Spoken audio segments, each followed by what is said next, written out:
This video is brought to you by Dr. Kristen R. Bromley's Guitar Method Book Series and Online Music Academy. Hi, I'm Dr. Kristen Bromley. Welcome to my online academy. I am just happy to be here helping you with playing the guitar. In this quick answer episode, I'm going to be going over the C7 chord. So as I often do with these specific videos about specific chords, I'll start with a little theory about the chord and then I'll go over to some great voicings.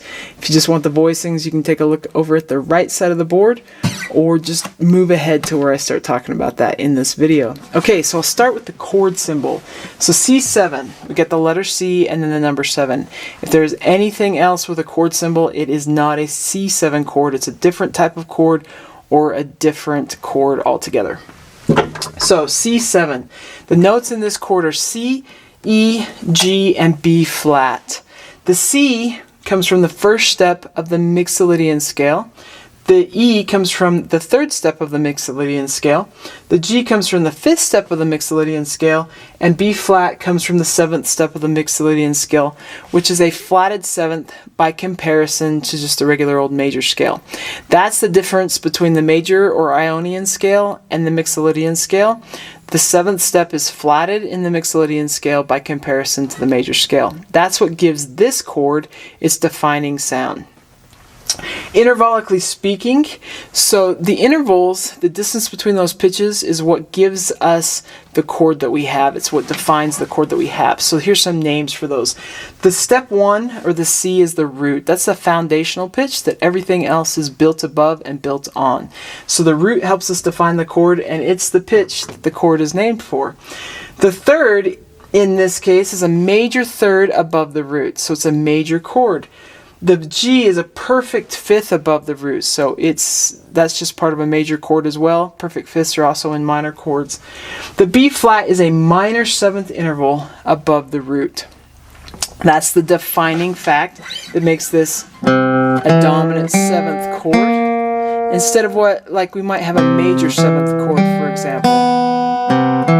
That's sort of a pretty sitting chord, whereas the dominant seventh chord has that flatted seventh, creates a tension that says, please, please, please resolve me home. So dominant seventh chords function as 5/7 chords in keys, and the 5/7 chord goes to the home chord of the key or the tonic chord of the key, and that's where they get their defining sound, their tension chord that needs to resolve back home. Hence, dominant seventh chord.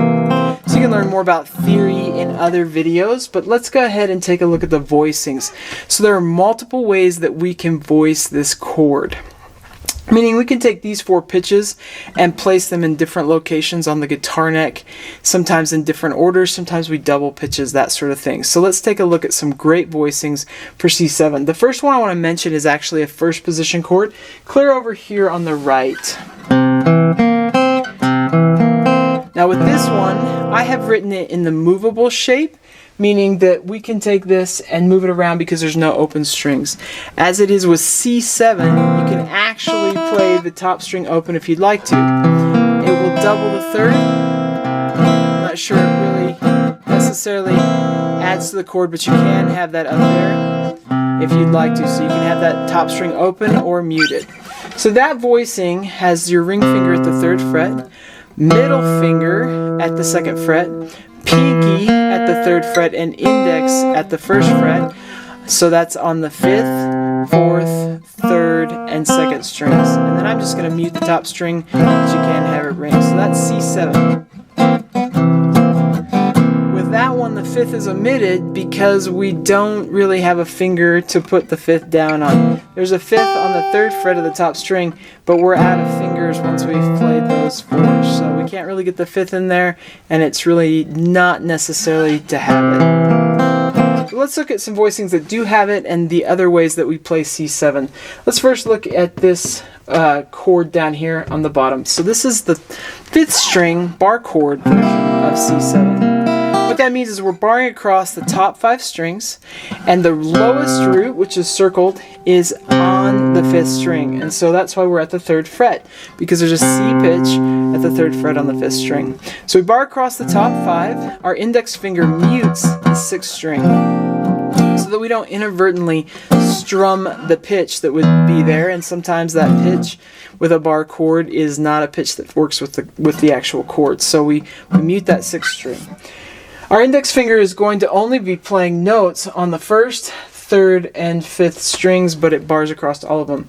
Then ring and pinky are 2 frets higher on their respective strings. So the ring finger is on the 4th string 2 frets higher, so it's at the 5th fret of the 4th string, and our pinky is at the 5th fret of the 2nd string. We play those 5 strings and we have C7, that 5th string bar chord version. My index finger, which is not being used to play anything, is helping to push down the bar, which I started doing when I first started, and it just continues to happen. Always love the extra help with pushing that bar down.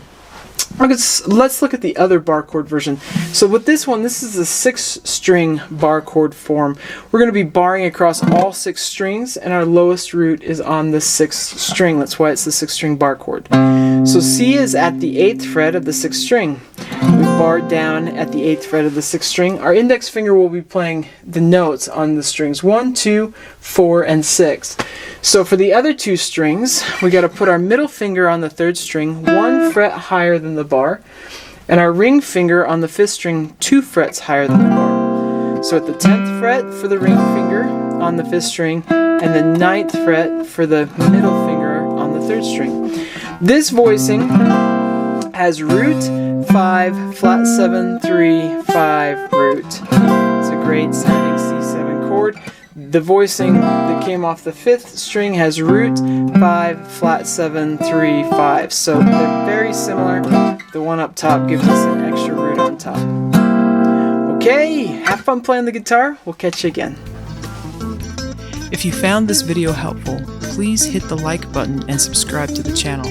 For more in-depth lessons and to progress through a free guitar course, check out my Guitar 101 series on YouTube and my guitar method books, which all come with access to hours of in-depth video lessons. You can find more information about me and my products at KristenBromley.com. Take care.